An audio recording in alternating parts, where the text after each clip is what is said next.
আসসালামু আলাইকুম। তো আজকে আমরা নদী নৌকার বেসিক নিয়ে কথা বলবো। তো চলো শুরু করা যাক। দেখো, প্রথমে নদী নৌকার বেসিক।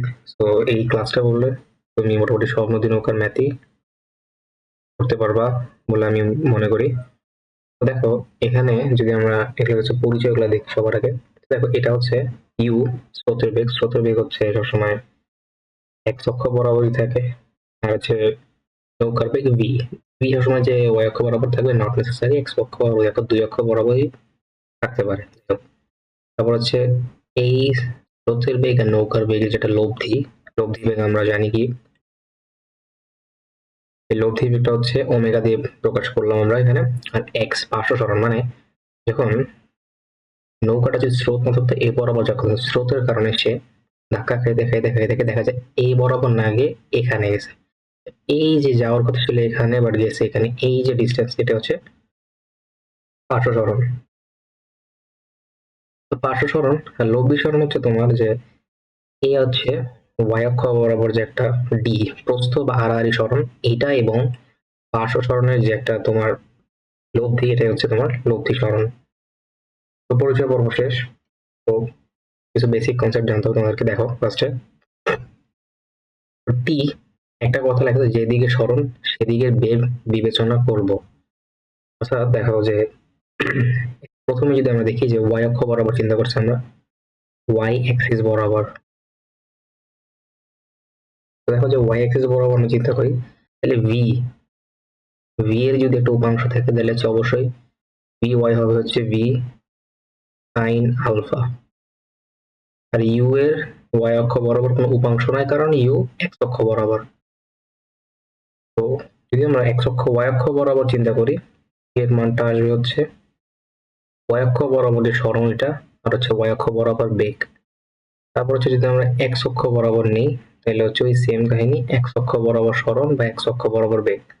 আসলে সবগুলাই তোমার এখানে সেম অ্যান্সার দেবে। আর যদি লব্ধিটা চিন্তা করি, মানে এখানে দেখো এই এস, মানে দেখো যে এই বরাবর সরণ চিন্তা করতে মানে এই বরাবর বেগ নিব। দেখো ওয়াই অক্ষ বরাবর যদি আমরা সরণ চিন্তা করি, ওয়াই অক্ষ বরাবর আমরা এই যে ভি সাইন থিটা নিলাম। আর যদি এক্স অক্ষ বরাবর আমরা সরণ নিতাম, তাইলে এক্স অক্ষ বরাবর নিতাম, বেগ নিতাম। দেখো এক্স অক্ষ বরাবর যদি সরণটা চিন্তা করো, তাহলে ভি এর যে এক্স আছে এটা হচ্ছে ভি কজ সাইন আলফা, আর ইউ এর এক্স ইউ নিজেই ইউ কজ জিরো। এটা যদি আমরা ভি এক্স টোটালটা বের করি, তাহলে হচ্ছে ভি কজ আলফা প্লাস হচ্ছে ইউ। এখান থেকে v cos alpha, v x এর মান আমরা পেয়ে গেলাম। এখানে জাস্ট আমরা ইনপুট করে দিলেই হয়ে যাবে। যে এখানে আমরা যদি এখানে v cos alpha plus u লিখি, তাইলেই মোটামুটি ডান। আর এখানে দেখা এটা লিখেছে এস, আচ্ছা ডিপেন্ড করে আসলে। এস আমরা সরাসরি বলতে পারি না যে root over v square, sorry d square plus x square, এটা ডিপেন্ড করে অনেকভাবে। তো এবার চলো কয়েকটা কেস দেখি তোমাদের যেগুলো আসে। তো বলা থাকে যে সর্বনিম্ন সময়ে নদী পারাপারের ক্ষেত্রে কি কি শর্ত হইতে পারে। দেখো, সর্বনিম্ন সময়ে যদি নদী পারাপার করতে, তাহলে তোমাকে এই যে আলফা, আলফার মান নিতে হবে হচ্ছে 90 ডিগ্রি। অর্থাৎ তোমাকে 90 ডিগ্রিতে নৌকাটাকে নৌকাকে চালাতে হবে। 90 ডিগ্রি কোনো কিছু তুমি একটু খাড়া যদি স্টার্ট করো জার্নি, আর যদি স্রোতের বেগ থাকে, তখন তোমার মানে এই যাত্রা পথের জন্য তুমি যে সময়টা হবে, এটা হচ্ছে সর্বনিম্ন সময়। তখন ওমেগার মান কি হবে লব্ধি। এখন দেখো যে এখানে এখানে ইউ আছে, এখানে আছে হচ্ছে তোমার ভি ওমেগা। তো এদের মধ্যবর্তী কোণ কত?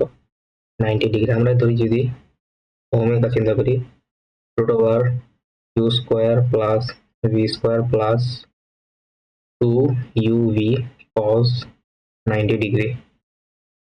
তাহলে হচ্ছে আমরা ওমেগার মান পাচ্ছি root over u square plus v square. তো সর্বনিম্ন সময়ের ক্ষেত্রে আমাদের ওমেগার মানটা হচ্ছে root over u square plus v square, আমরা এখানে লিখছি। মানে লব্ধি বেগ যেটা। তারপর হচ্ছে আমরা যদি দেখি এখানে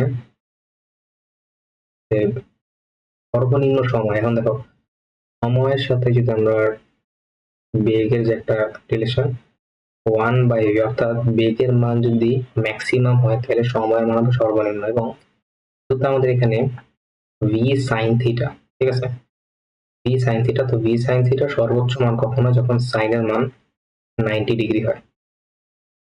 তো সাইনের মান 90 ডিগ্রি মান হচ্ছে সাইনের মান হচ্ছে 1, হচ্ছে v ইন্টু 1। তো সেম এটা হচ্ছে যদি আমরা y অক্ষ বরাবর চিন্তা করি, এটা হচ্ছে যদি লব্ধি সরণের চিন্তা করি, যেদিকে সরণ মানে ধরো যে এই হচ্ছে d, দেখো এটা d, এটা হচ্ছে v, মানে এই অক্ষ বরাবর আমরা যে বেগটা পাই। আর যদি আমরা এই যে অক্ষ বরাবর চিন্তা করতাম তাহলে হচ্ছে এই অক্ষ বরাবর যে আমরা বেগটা পাই তাহলে হচ্ছে জিনিসটা kind of plus v cos 90। এখানে দেখো যদি সর্বনিম্ন সময় হয় তখন হচ্ছে আবার u প্লাস v cos 90 মানে 0, তো হচ্ছে t is equal to x by u হয়ে যায়। হচ্ছে সরণ বা নিট সরণ, দেখতে পেয়েছো যে এটা যদি x হয় তাহলে আমরা যদি এই পাশে নিয়ে আসি x টাকে, তাহলে আমরা যদি লব্ধি সরণটা পাই এটা হচ্ছে তোমার s হচ্ছে root over x square plus b square.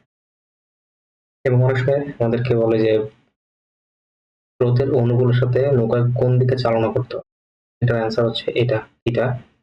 Theta is equal to tan inverse b by x অথবা হচ্ছে tan inverse v by u। এই সূত্রটা মনে রাখতে হবে।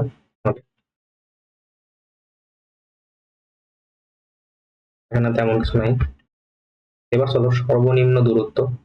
সর্বনিম্ন দূরত্বের ক্ষেত্রে একটা জিনিস মাথায় রাখবা যে তোমাকে সর্বনিম্ন দূরত্বে যদি নদী পার করতে তোমাকে অবশ্যই নদীকে 90 ডিগ্রি অ্যাঙ্গেল বেশি অ্যাঙ্গেলে চালনা করতে হবে। এবং আমাদের এখানে কোয়েশ্চেনে লেখা থাকতে পারে যে সর্বনিম্ন দূরত্বে পারাপারের সময়, এটা হলো সমস্যা নেই, আমরা বুঝতে পারবো, বাট আরেকটা ভাবে লেখা থাকতে পারে আড়াআড়ি ভাবে পারাপারের সময়, নদী পারাপারের সময়, ঠিক আছে।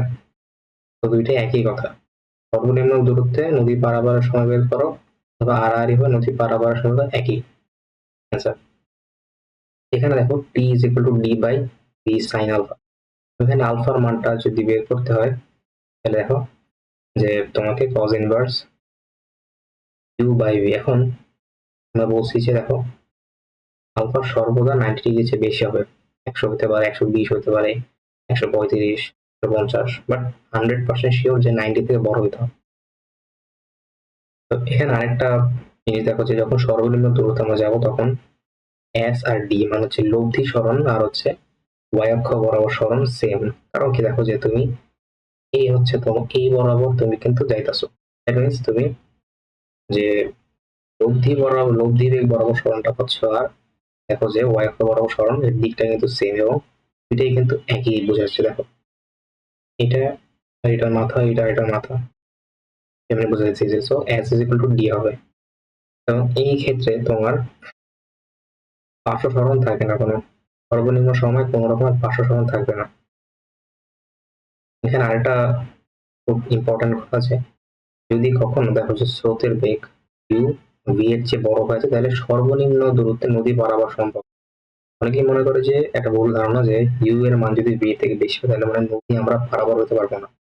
এটা ভিন্ন আইডিয়া, এটা হ্যাঁ হইতে পারবো, বাট কিভাবে হবে এটা আমাদের না জানলে হবে। But u is greater than যদি v হয় তাহলে আমরা সর্বনিম্ন সময় যে মানে নদী পারাপার হয় এটা হইতে করতে পারবো না, বাট নদী পারাপার করতে পারবো, এতটুকু শিওর থাকবে। বাট সর্বনিম্ন সময় মানে অল্প সময়, সবচেয়ে কম সময় যে মানে আমরা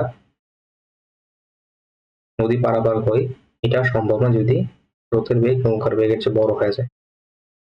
এবং এখানে এই যে আগে ছিল হচ্ছে কত, এখানে আমাদের র্যান্ডমলি বের করতে হতো থিটা এর মানটা, বাট এখানে যদি সর্বনিম্ন দূরত্বে বের করতে বলে যে সর্বনিম্ন দূরত্বে লব্ধির দিক কত, তাহলে একদম চোখ বন্ধ করে theta is equal two 90 degree, মানে এখানে কোন রকম হিসাব করার দরকার নেই আমাদের।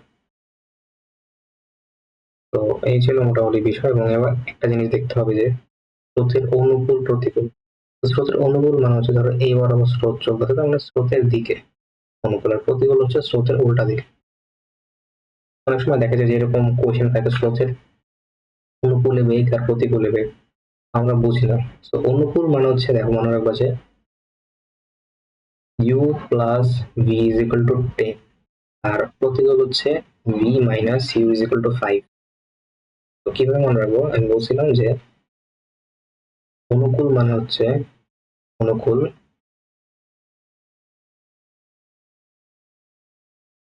স্রোতের দিকে, আর যদি প্রতিকূল হয় স্রোতের বিপরীতে। এখন দেখো যে একই দিকে, তো ধরো যে এটা একটা জিনিস বোঝার জন্য যে দুইটা যে একই দিকে থাকে ভেক্টর এ আর বি, এটা জাস্ট বোঝার জন্য, তাহলে আমরা যদি এটা লব্ধি বের করি তাহলে 4a প্লাস এভাবে লিখি না আমরা, কিন্তু এটা ভিন্ন ব্যাপার। এখন দেখো এখানে যে যদি প্রতিকূল অনুকূলে বলে মানে হচ্ছে একই দিকে, তার মানে হচ্ছে দুইটা প্লাস হবে, আর যদি প্রতিকূল হয় স্রোতের বিপরীতে, তার মানে বিপরীত যেহেতু, তার মানে আমরা বুঝিয়ে দিব যে এখানে মাইনাস হবে। তো এই ছিল মোটামুটি নদী নৌকার যে ব্যাপার, এগুলো এগুলো একটু দেখবা ভালো হবে, তাইলে মোটামুটি হয়ে যাবে। আজকে এই পর্যন্তই। আসসালামু আলাইকুম।